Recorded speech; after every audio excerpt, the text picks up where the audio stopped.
So there we go.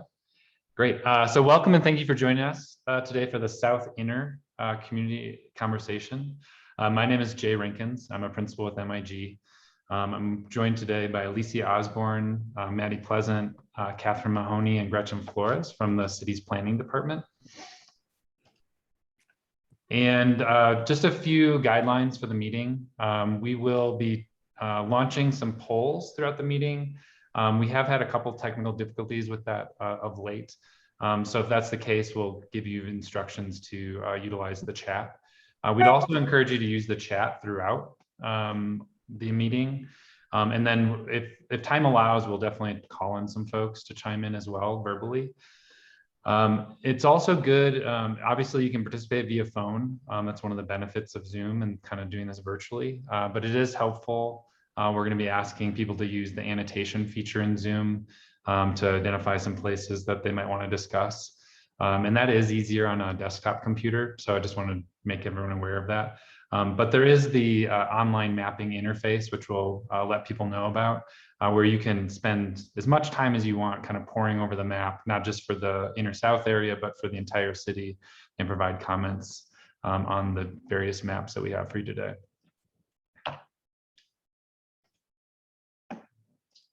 That will advance. All right, so today's objective, we really want to sort of initiate the community conversation around the draft 2040 policy map within the inner south area.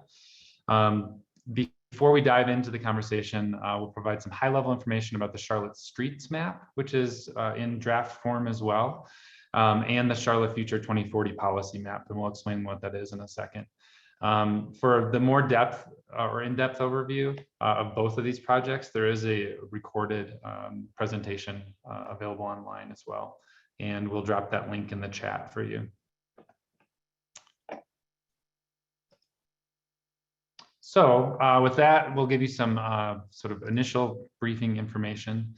So on the screen, there's a lot of different things here, but in essence, we have on the top the Charlotte Future 2040 Comprehensive Plan. The plan was adopted in June of 2021, and there are now several major initiatives underway to help put that plan into action.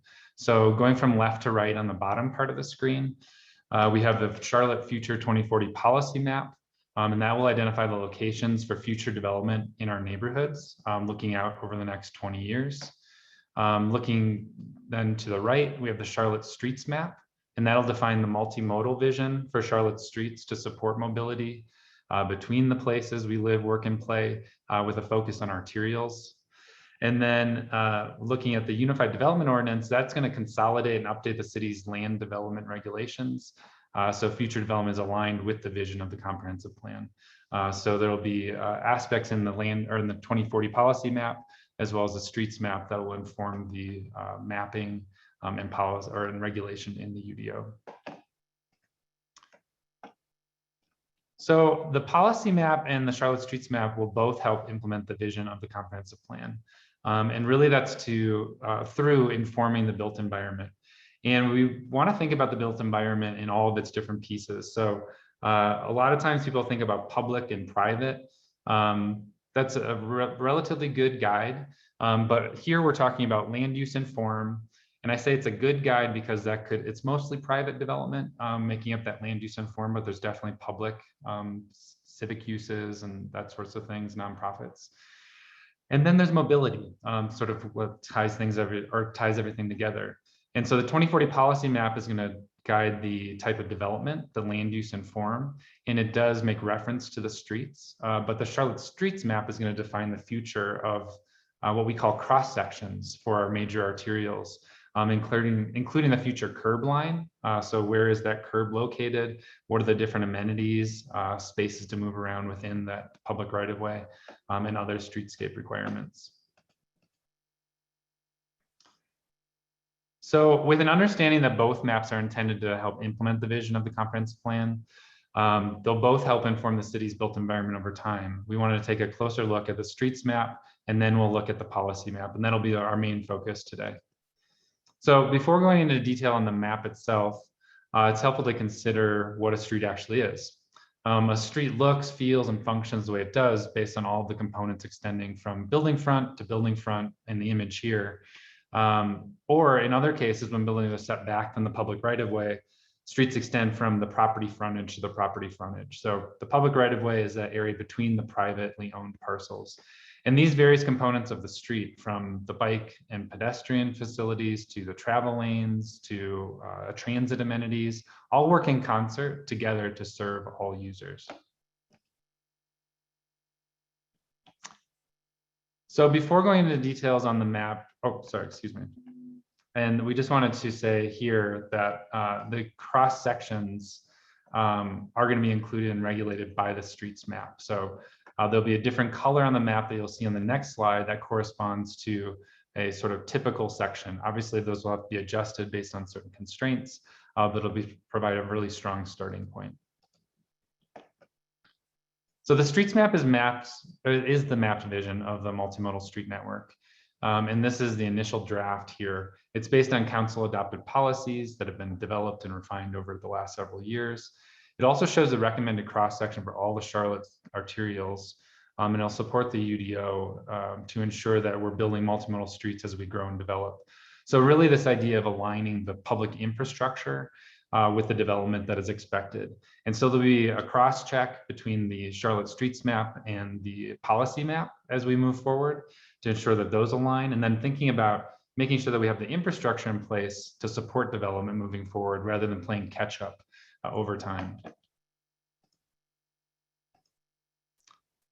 So we want to remind you that you can go online to review and provide comments on the streets map, and that commenting is available through November 14th. When you click on an arterial street, there will be a pop-up box that includes information about the street cross section that you can review. And then there's a video available at the address shown on the screen as well that provides instructions for how to leave a comment on the draft recommendations. So now moving on to the Charlotte Future 2040 policy map, which will be the focus for the rest of our time together today. This map is meant to be a companion to the Charlotte Future 2040 comprehensive plan. It provides guidance for where and how development should occur in the future. Again, this is a 20-year look and looking at what the development would look like across the city. So what's important about the map is it provides a comprehensive and citywide direction for how Charlotte will balance both the needs and opportunities that will come with future growth.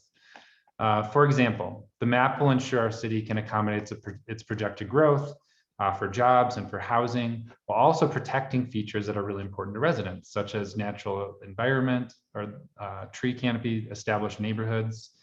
The mapping effort will ensure we align future growth with an infrastructure capacity, like roads, as I was mentioning with the streets map, so that we grow smartly and maximize our resources.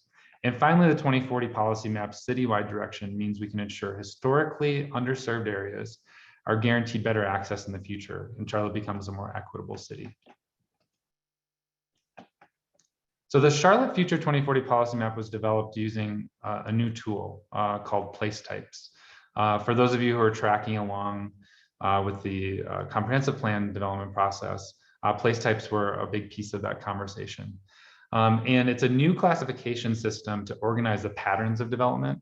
And they're more complete and holistic than the city's historical classification system, which a lot of cities, in fact, still use today, which is future land use. But that only provides guidance for the type of development, such as residential, commercial, or institutional, permitted on the property. In comparison, place types provide guidance for the mix and proportion of land uses, so similar, although there's some more flexibility built into that. Building form and design, mobility, and open space. And the place types tool was vetted by the community during the development of the comprehensive plan. And this mapping process will focus on where to assign those place types throughout the community. So in essence, what we have here is 10 place types that were adopted as part of the comprehensive plan. And those that are more common in or adjacent to neighborhoods are in the top row. And they include lower intensity, neighborhood 1, higher intensity, neighborhood 2, the smallest walkable center in neighborhood centers, as well as parks and preserves. The far right of the image here includes 2 additional scales of walkable mixed-use centers in community and regional activity centers. And then the remainder of the bottom row includes 4 more place types, representing the other places where we work, learn, shop, and collaborate. So while commercial and manufacturing logistics are pretty self-explanatory, I'll point out campus can actually include not just educational, but also medical, civic, and office. And then the innovation mixed use is intended to be employment focused, but with other mixed use development and amenities combined into there. So there were several data inputs used in each of our 3 steps of the mapping process. So for the sake of time, I'll touch upon the data inputs as we review each of these steps for the Inner South area.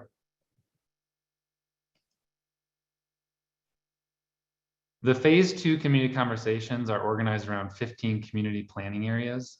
These were the idea of this, and those geographies were outlined in the comprehensive plan conversation and in the document itself. And today's meeting is about the Inner South community planning area. So looking at existing development and adopted policies, our first 2 steps of the process. So this map reflects the existing development translated into the new place type tool. So this translation was based on existing land use data and development patterns.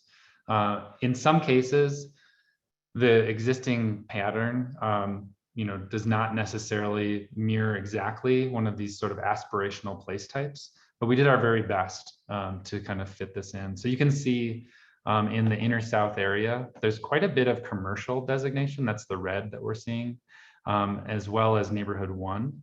There are definitely pockets of manufacturing logistics, which are the darker purple. We have some areas along South Boulevard that are designated as a community activity center. And then more so than a lot of places around the community, we have quite a few campus designations. That's that teal color. And then there's also neighborhood 2 pockets kind of sprinkled in as well. So again, this was meant to reflect the existing development on the ground. Part of the place types conversation is trying to create more cohesive places that sort of that are more complete and connected to each other. So one of the things that I'll point out on this map is that you end up having a lot of spaces where it maybe changes that place type designation from parcel to parcel. So one of the things that we would like to rectify for that policy direction moving forward is how can we look at those individual parcels, kind of take a step back and create a place designation that is more descriptive and more flexible, but still mirroring what the community's vision is. So the second step in the process, so after we just mapped what was on the ground the best we could using that palette of 10 place types, was mapping or translating, the city's adopted policies and existing entitlements into place types. So we thought that this was the best starting point because we're not starting from scratch. This is not a blank slate. There's existing entitlements, there's existing plans and policy in place. And so we wanted to start here before really layering on the additional policy direction provided in the 2040 plan.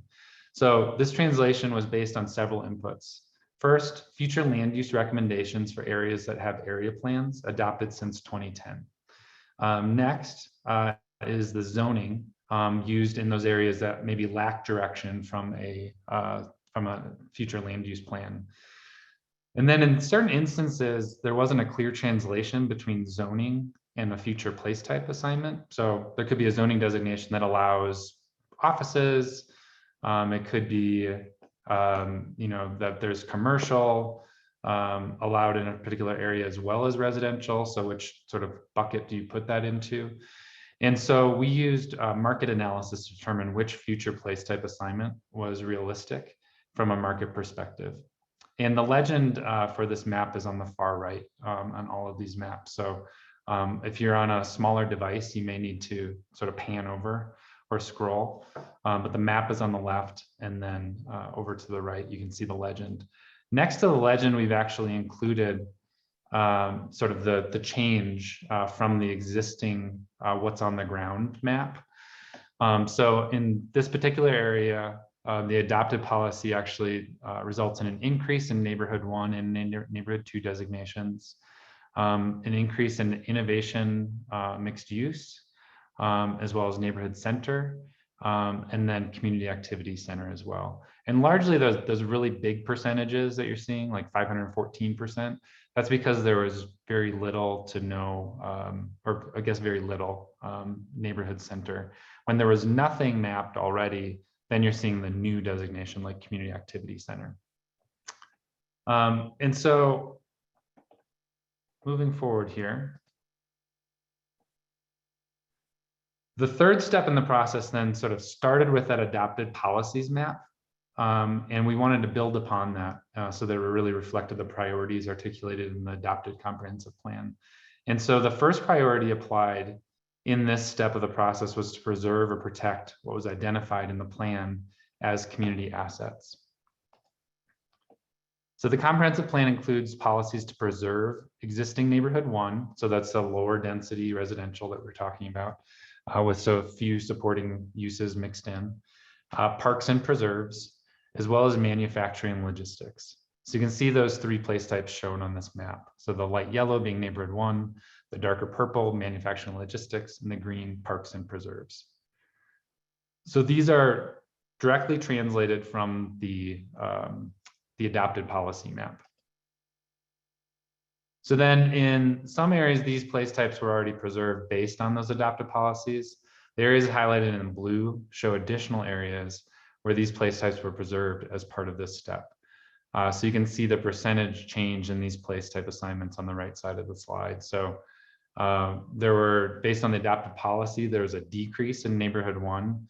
And through the remapping or the revision process, we got that to just a very slight decrease of 1%.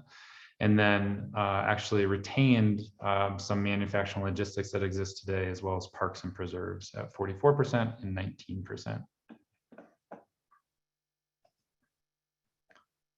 So then the next priority from the comprehensive plan was to incorporate into the mapping process and improve access to jobs, housing, and goods and services in underserved areas. So improving access to these 3 necessities is a hallmark of the 2040 comprehensive plan, trying to do that throughout the entire community, including in the inner South area. And that's outlined in the equitable growth framework in the plan. So we'll first take a look at how this effort attempted to improve access to housing in the area.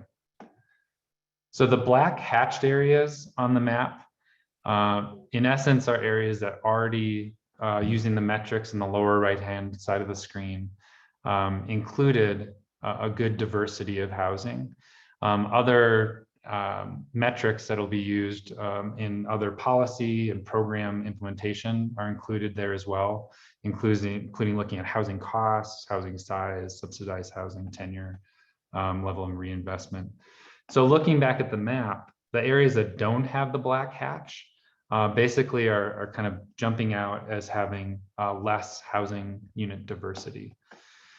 And so the bullet points reflect those metrics, as I said. And so what we want to do is think about those areas that do not have the black hatched, and are there opportunities to increase the housing unit diversity there?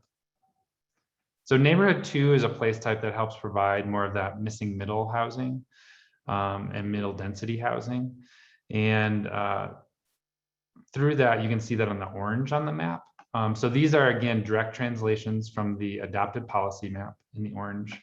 In some areas, neighborhood 2 is already mapped, but here, I think we actually had trouble finding any additional areas. So we did not change any of the adopted policy to add more neighborhood 2. If we had, you would see that highlighted in the outline or outlined in blue, like we saw on that previous map.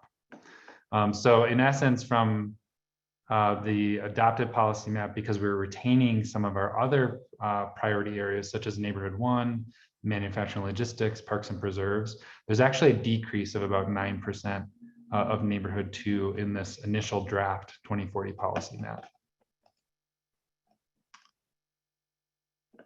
So on this map, you can see sort of when we compile all those together without the black hatch, those first 4 place types on the policy map. So the next component of the equitable growth framework is improving access to employment opportunity.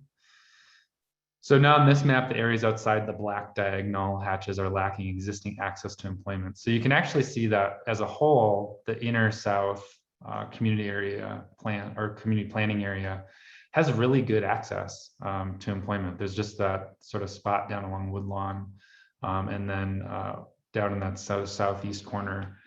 So the bullet points on this page are the metrics that were used to understand where access is currently lacking. So the major one that we used in the mapping here was the commute shed. So looking at a 1.5 mile radius of every neighborhood, including areas that may not be within the neighborhood itself, and looking at employment opportunities. So because we're looking at a commute shed, we look for opportunities within the area, but it could also be served nearby. So campus and innovation mixed use are two place types that can help provide more employment opportunities within close proximity to neighborhoods. Again, because of those preservation policies and mapping those kind of first, we didn't see an opportunity to add within those unhatched areas, campus or innovation mixed use. So again, because of the preservation policies being sort of prioritized, we actually see a decrease in campus of about 28%. That's not to say that those existing campus users would go away. There's certain civic functions that are actually allowed within neighborhood 1 and neighborhood 2 with a limited scale. And then also a decrease of about 84% of innovation mixed use. So here, without the black hatch again, you can now see the first 6 place types, so no change from that previous map. So next, we'll take a look at mapping of the access to essential amenities, goods, and services policies. This is the third component of the equitable growth framework. So on this map, areas outside the black diagonal hatches are lacking existing access to essential amenities, goods, and services. The bullet points on this page are the metrics that were used to understand where access currently is lacking. So again, areas without the black hatch being those places, and those that we could map and sort of tie to a future place type are underlined. So looking at creating opportunities for fresh food, which would be allowing commercial or mixed use places. Looking at healthcare and pharmacy provision, so which place types might help us with that. As well as financial services. And of course, other tools will have to be used to provide some of these amenities, whether it be some of those that are underlined or some that are not. Not everything can be accomplished through the future place type mapping. So commercial and activity centers are places that help provide more of those amenities. So here you can see in the red, the magenta or pink, and the blue, where these 4 places are mapped. And so in some areas, these place types were already mapped based on the adaptive policies. Again, we didn't have a whole lot of opportunity throughout the kind of south and east portion of the area, but you can see, and I will try to use the pointer here effectively. You can see outlined in blue here, we have a few areas along here, quite a few areas along the East Boulevard corridor that were identified for neighborhood center, as well as looking at some places to augment the designated regional activity center in the north portion here. Just gonna stop that laser pointer. So you can see commercial actually decreased by about 33%, but that was kind of backfilled with a large increase in neighborhood center and a slight increase in regional activity center. And then there was a slight decrease in community activity center as that converts also on this initial draft map to neighborhood center or regional activity center. So with all of those different pieces put together, you can see this is the complete 2040 policy map. I'd be remiss though if I did not mention the last kind of leg of the equitable growth framework stool, which is environmental justice.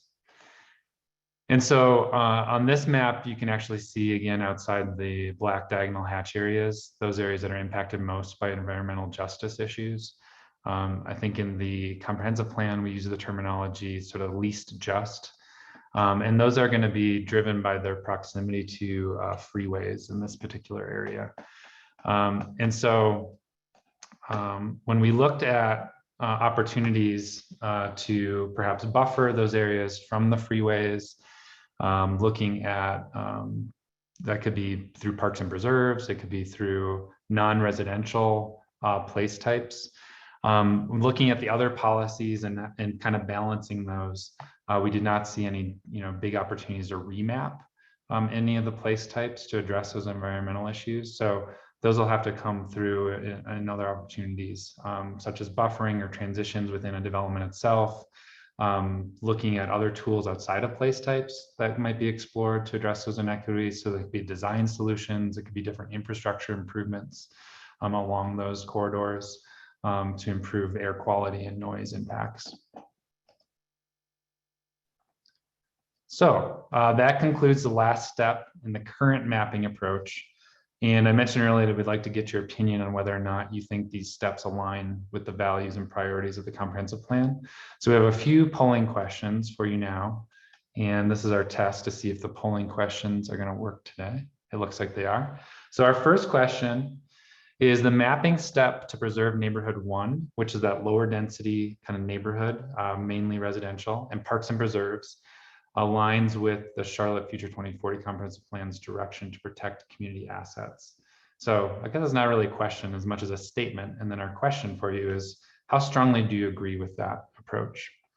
So we're seeing kind of in real time here, a lot of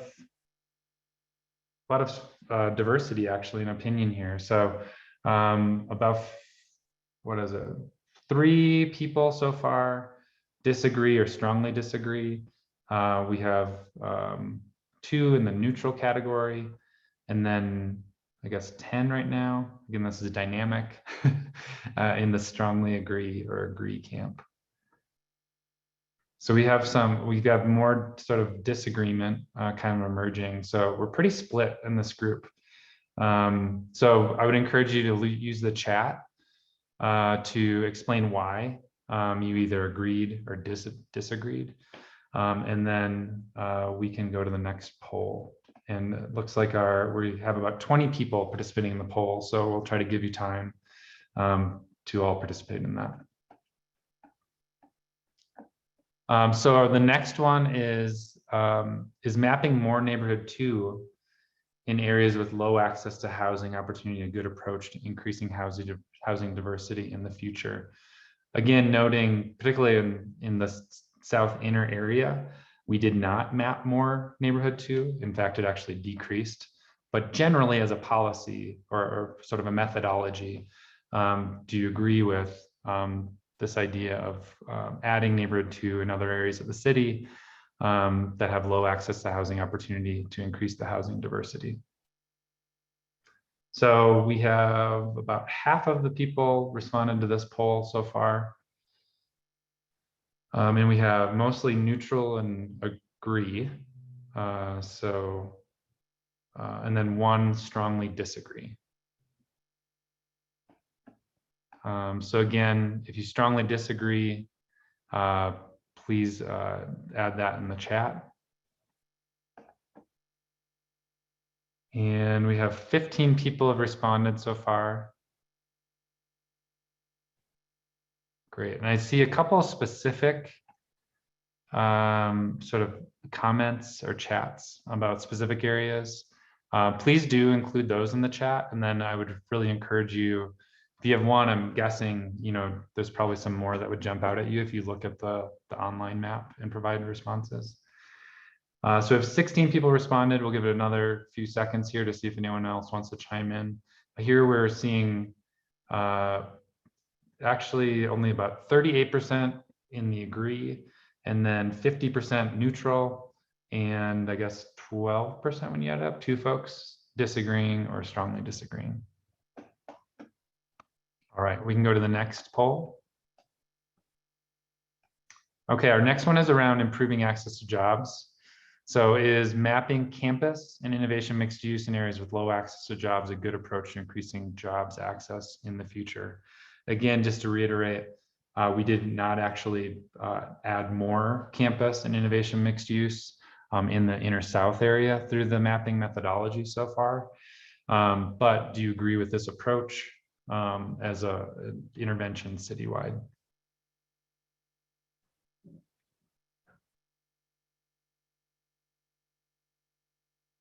All right, so we have 5 people agreeing, 2 neutral, 2 disagree.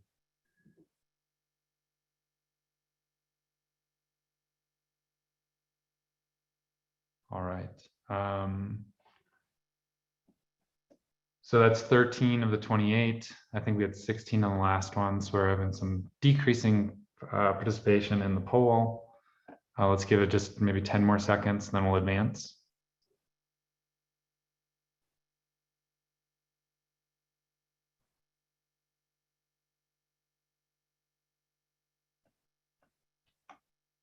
All right, so if we can go to the next one, and we have 2 more polls here, and then we're going to get back to the map and give you an opportunity to annotate the map and provide comment. And I think we have time that we should be able to hear from some folks as well as using the chat.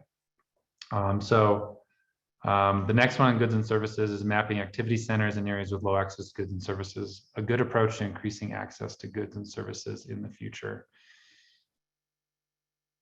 So again, in this particular area, commercial was converted to a more walkable sort of mixed use place type in most instances with the neighborhood center, as well as the sort of expansion of that regional activity center to a small degree.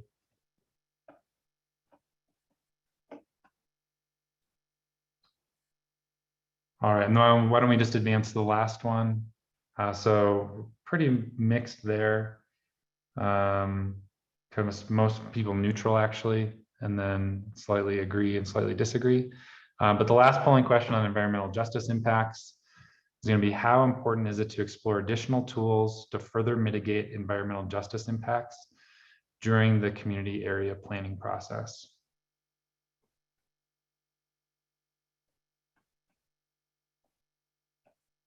John just asked if we have an hour. Yes, we do in fact have an hour. So we have about, if I'm reading my clock correctly, about 23 minutes. So almost done with the polling, and then we'll get to the map and annotations. So here people are agreeing, or that it is important to be mitigating the environmental justice impacts. And again, really focusing on that, since it seems like a tough challenge to address all of those impacts through the place type mapping and the policy map, tackling that head on in the community area planning process. So just a couple people in disagreement are saying that it's unimportant or very unimportant, but mainly important and very important. All right. So I'm gonna, if we want to take the poll down, and so we're gonna hit 2 slides here, and then we're gonna go to the map and show you all how to annotate the map. So a couple things we wanted to point out. I mentioned earlier that part of the future place types and the mapping of those in the policy map process is ensuring that community-wide we're accommodating the projected growth through 2040. And so in this particular area, in the south inner area, you can see that there's just under 7,000 new housing units projected. And that's approximately 5% of all new housing units citywide. So the projection citywide is 150,000 housing units by 2040. The areas that are darker on the map have new allocation or higher allocations of new units. So you can see in the south inner area, that's mainly along South Tryon and the blue line. And then the city is also projected to grow by almost 200,000 jobs by 2040. So given the place type recommendations within this community planning area, the area is projected to capture about 8,900 new jobs, or approximately 5% again of all new jobs citywide, which is pretty commensurate with the amount of area that this particular community planning area represents. All right. So what we really want to do through the process, we're interested in hearing about specific examples and instances of things that you think are mismapped maybe. And we'll definitely take those into account. What we're going to try to do is think about the steps in the mapping process and the methodology. So it's not simply an approach to one parcel or one intersection. It's something that we learn from and then apply throughout the overall policy map for throughout the city. And so there may be adjustments to the planning approach, and there may be additional steps we need to add or consider. So I'm going to zip through these next couple of slides so that we can get to hearing from some of you all. And here we go. So we want to talk about any concerns you have with the draft map, which I think is why a lot of you have attended today. So we want to talk through the specific concerns and identify some places on the map. So to do that, might be new for some of you in Zoom, but basically what we want you to do is try to open the menu bar or the view options. So if you kind of hover up towards the top of the screen, you should have a menu bar that drops down that looks similar to what is, or it could be on the bottom, depending on your setup, but most setups, I think it's towards the top. You can go to view options, drag down and hit annotate, or you can click on that annotate button that is circled in yellow in step 1 there. And then once you have selected annotate, choose stamp. And I know this is going to sound counterintuitive, but choose the heart icon. I know there may be some things that you don't like, but the heart icon tends to show up the best on the screen. So if you wouldn't mind using that heart icon, that would be really helpful. All right. So then in essence, what you'll do is click on the map to place a heart in any place you would like to discuss. So we'll change over to the map here in just a second and leave that up so you can do that. And you can use the eraser or the undo to edit if you've misplaced that. And then you can click the mouse to get back to your normal mouse in the upper left-hand corner of the toolbar.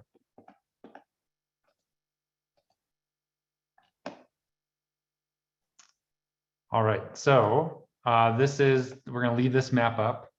So places that you have concerns about, maybe it's a specific place, an intersection, a corridor, use that annotate feature to put hearts on the map.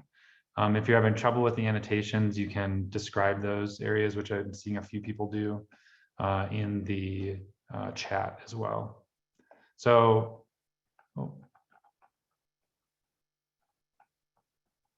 and I may ask Catherine to help me with a couple of these too. Okay, Jay. Oh. So yeah, go ahead, Elisa. You want me to read the questions from the chat, Jay? Yeah, that'd be great. Okay. All right, first question.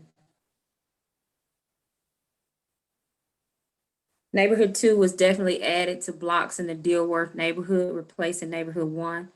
When the future rezoning occurs after the adoption of the UDO, will these properties zoning be translated based on the place type assigned in this mapping? So essentially, how will the alignment happen between place type and the zoning classification in the instance of a rezoning? Yeah, so I'll take a crack at that, and Catherine, please chime in if you have thoughts too. So first, if you're seeing if you saw in that progression of maps an addition of neighborhood 2, it was most likely based on the existing zoning or the adopted land use plan that's in place. And so where you might have seen the sort of the orange pop in would be on from the existing to the adopted policy mapping. I don't believe, Catherine, correct me if I'm wrong, that we added any neighborhood 2 as part of the equitable growth framework kind of review of this area. No, that neighborhood 2 reflects the current entitlements and the larger place assignments that were made as part of the conglomerating parcels. Yep. And then as far as the translation, yeah, you are correct in that the future place types that are mapped through this process and ultimately adopted ideally sometime next year, those would then be used to kind of narrow down the set of zoning designations or zoning districts that would be considered within that area. So if something is showing up as neighborhood 2 here, there'd be a set of zoning districts corresponding to neighborhood 2. So several different flavors of that, but those would be the ones considered for that area. Hope that answered the question. Next one, Alicia. So there's another question about, and I'm skipping because there's some that are very specific. And for instance, one about the 300 block of East Worthington mapped as neighborhood center. We need to probably zoom into that, and we can answer that one in writing. The campus place type policy, this is the question about the campus place type policy guideline. Essentially, how did a very shallow depth but long portion of Moorhead Street become campus place type? That campus recommendation reflects the land use policies in the Midtown Moorhead Cherry area plan.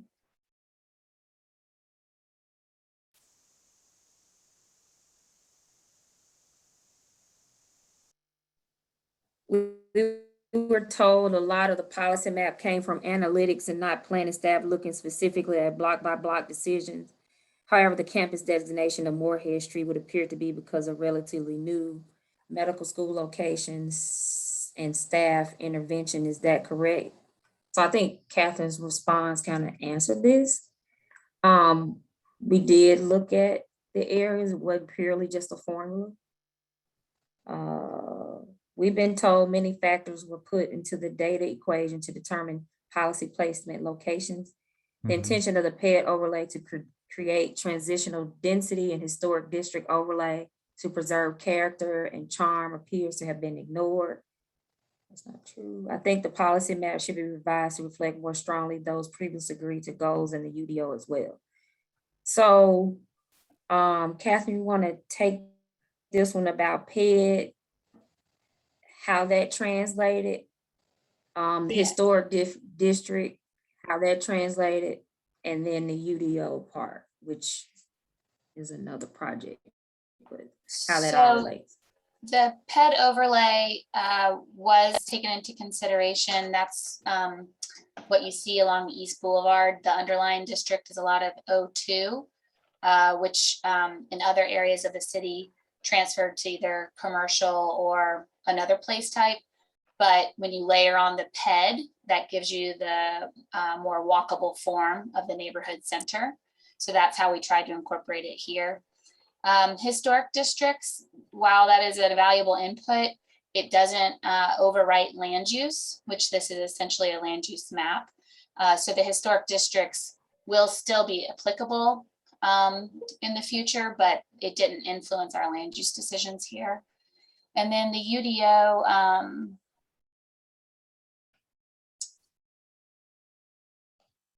I guess that project builds off of our inputs. And so the districts that are recommended in the UDO, there is a relationship between these place types. but they're not informing our place type assignments. I'm not sure if that answers that.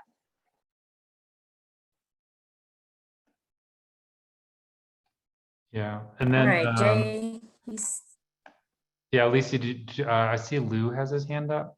Should we see if he wants to Yep. ask his question? So Lou, if you're able to unmute, you can ask your question.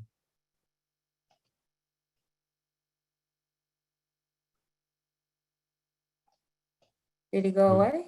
Lou, are you still there? Oh, there he is. You have to unmute yourself. I think he, oh, yeah. Lou. I'm sorry, we're trying to reach There me? you go. Yes, sir. Yeah, if you want to ask your You had your question or make hand your up? comment. Well, I live in the 300 block of East Worthington. I live in a 20-year-old house. There are other single-family houses in the same area. I understood you to say that one of the priorities of this plan was preservation policies, and it strikes me as totally inconsistent with that to say we're going to go from a block of single-family residences to a neighborhood center, which is all sorts of commercial activities, high rises, things that are totally inconsistent with that. We're part of Dilworth. We're a historic district. We already meet the criteria of it being a 10-minute neighborhood. We can walk to restaurants and grocery stores. And I don't understand how you got to this point of all of a sudden making this block a neighborhood activity center. Yeah, I'm also seeing so there's an instance that you're bringing up, Lou, where you think there's an inappropriate designation of neighborhood center. I think in the chat, there's also a recommendation of looking at some of the commercial that's not walkable today and maybe envisioning that as neighborhood center. So it sounds like we need to kind of think through that neighborhood center designation in more detail. So we will definitely do that. Thank you Yeah. for the comment. Can someone be in touch with me about that? Can I talk with someone directly? Not today, but face to face. Yeah, Alicia or Catherine, is there an opportunity for that? I'm sorry. Yes, That- there'll be future opportunities, Mr. Lou, to have, we're planning some in-person meetings now that the COVID numbers are getting better, and we'll reach out to you and share when we can do that.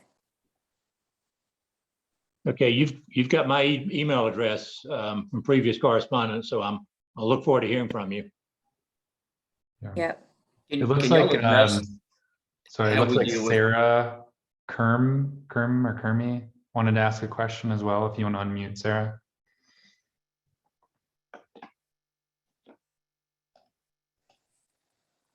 No, I'm good, thanks.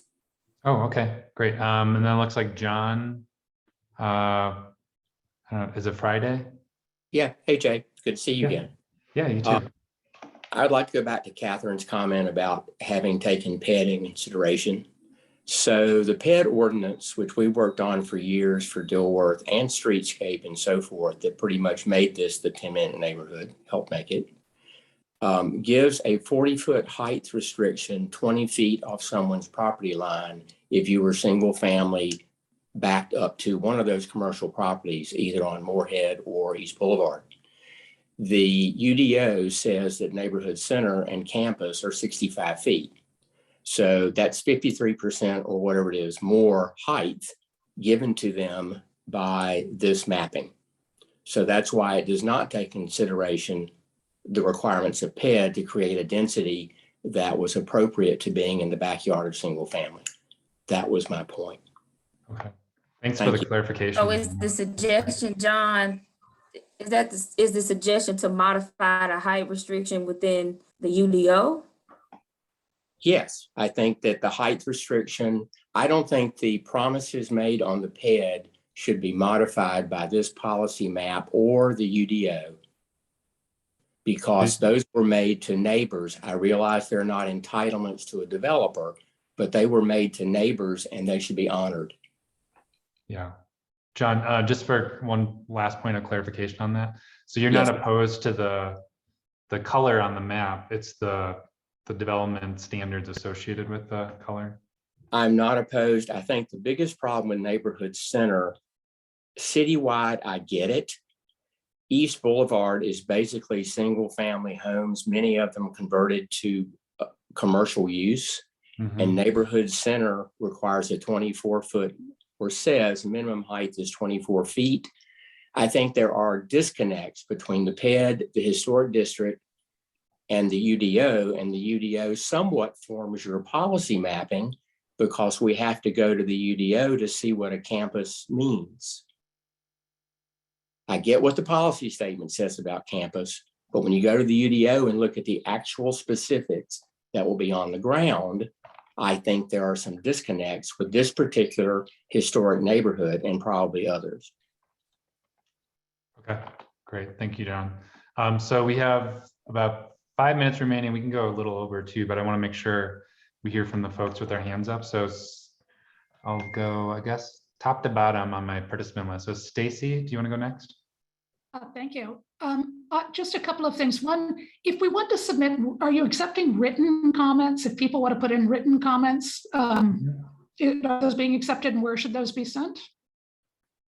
Yes. Catherine or Maddie, do you mind providing Sure. the best options for that? They can be submitted to, I'll drop an email address in the chat box. That'd be fantastic. Thank you. Secondly, I was really pleased to see, I was happy to see my home fall within neighborhood 1. But a couple of things there, some of the language on the map, I didn't quite understand. It talked about that there were cross section, and I'm sorry, I don't have it in front of me now, cross sections or something may require greater setbacks, and that would be kind of left to the department's discretion. Can somebody explain what that means? Yeah, so I'll take a first crack at it, and then I don't know, Catherine, Alicia, you can make sure I get it right. So I think there's two different things. So the street type mapping, which is setting the sort of the overall right-of-way dimension. I don't think that is going to change dramatically in this area because it's largely built out. So while the improvements between the edges of the right-of-way may change over time to support, new development or redevelopment, or maybe just to catch up with what's there today. That probably wouldn't change. With the setbacks, there will, based on the zoning designation that's ultimately sort of made to, provide more detail and regulation around the kind of envisioned development type, there would be various setbacks. So within, say, I don't know, even the neighborhood 1, right? There's like 6 different zoning designations being discussed that would correspond to neighborhood 1. So those would have variable setbacks. Did that answer the question? I think so. And then second, there's mention of a bike lane. Is it, have you determined where bike lanes are going in? And can I assume there is going to be a bike lane because it's mentioned in the place type? in the map? Yeah, we wouldn't be able to say in this in the street mapping map. effort exactly what streets those bike lanes would go on if they're not on an arterial, which are being mapped in the street map, or the streets map. But yes, we definitely, the community or the city would be looking for opportunities to add better pedestrian facilities, bike facilities within a place type where it's prioritized. Thank you. Leslie has a question in the chat, Jay. Okay. I'm not sure whose hand was up first between her, Ellen, and Charlie, but. Yeah, Leslie, do you want to go next? That's fine. Sure. So I own a business and a property on East Boulevard. And with the zoning under the UDO, without my property being parceled with 2 other properties, it's physically impossible to redevelop my property under your current guidelines.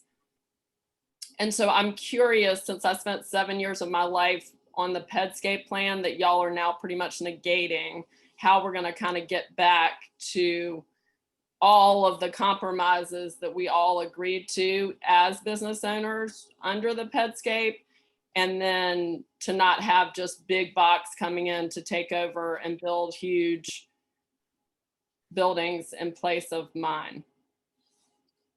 Great, thanks, Leslie. It's that it sounds like that's specific to the zoning designations that are being proposed on the UDO. So we'll make sure that your comment and any of those types of comments get passed on to the UDO team, but I'd highly encourage you to engage in that. I apologize that it seems like there's so many processes, but that one's so detailed with so much information. There is a parallel process to discuss those specific guidelines as well. I also want to just share that Jay, I think, this map in no go way ahead, Karen. negates the historic district overlay that's applicable to this area. Mhm. And I don't believe that the UDO's work will negate that overlay as well. So all the design regulations that are enforced through the historic district overlay will continue to be applicable in the future. Great, thanks, Catherine. We still have hands up from Charlie and Ellen. Charlie, do you want to go next? Sure, I'll be glad to. And thanks for getting to the Q&A. I think that's what's most helpful here. This is a very complex proposal, I guess. And so I think it's helpful. I do think it'd be helpful to have a follow-up conversation where we can actually have more active Q&A and maybe get some answers.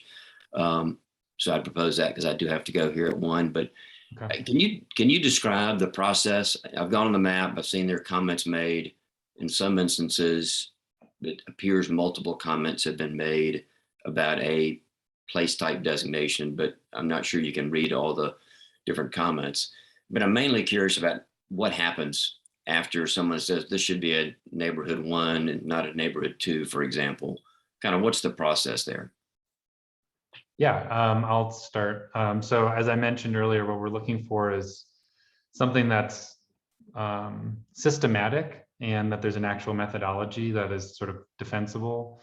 And so what we'll be doing is looking at particularly, there may be instances where it's one comment and it really sort of, is an aha that, oh, well, we need to change the way that we're approaching mapping about a certain place type, or how big that is, or the adjacencies, like should it be next to another one? But in most instances, I think it'll be where we see themes.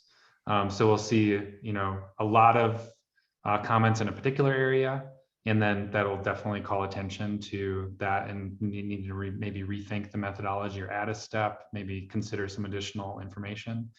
And in other instances, we may actually see similar comments in different places around the community.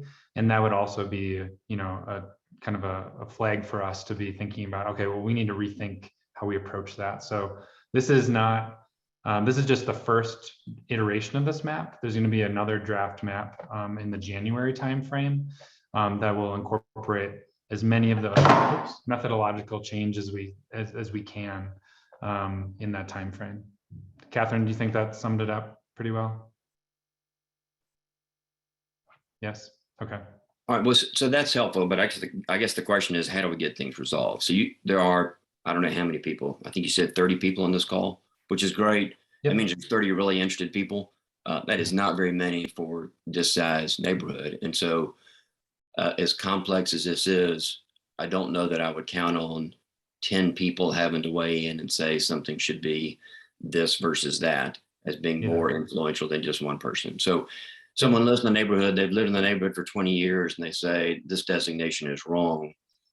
That seems pretty important. I guess the question is, does it just change then, or does it not matter what someone in the neighborhood says about the area in which they have lived for a long time? No, and it absolutely does matter. There's another meeting like this later today for the Inner South area. We're also hoping that this is more of a kind of a launching off point, like giving you all kind of a leg up in a way on the online mapping exercise. So again, that's available through November 14th. And I can advance to I don't know if Maddie, can you just confirm that you got a screenshot of this map? Yeah, let me grab that real quick, Jay. Give me like 10 seconds. Okay, no problem. And then we'll advance because I know some people, including you, Charlie, said you need to drop off. So we'll just throw up a and I couldn't make any notes on this map, but I think what I'd say is ideally it'd be great to have a follow-up call to actually go over people's Q&A and either get resolution at that point or set a time when there's resolution. My fear is everyone will go in and make these annotations on this map, and in 2 months, we're going to get a revised map and there's going to be no discussion. It's just going to be, well, thank you. We took it under advisement, but we decided to stay with what we have. Maybe that's just my fear alone, but I just have a big unknown about the process and what will happen once these questions are raised. Okay. So thank you. Yeah, no, thank you. To your point, Charlie, for those, we are looking at in-person office hours, you can see on the screen. There's an additional opportunity tonight. All the sessions are being recorded. And then that website that's in the teal on the right-hand side of the screen, cltgov.me/CLT future. It's also in the lower portion of the screen in black. You're able to comment on the streets map and this initial draft policy map. Put as many comments as you want, and we're committing to reading each and every one of those and taking that under advisement.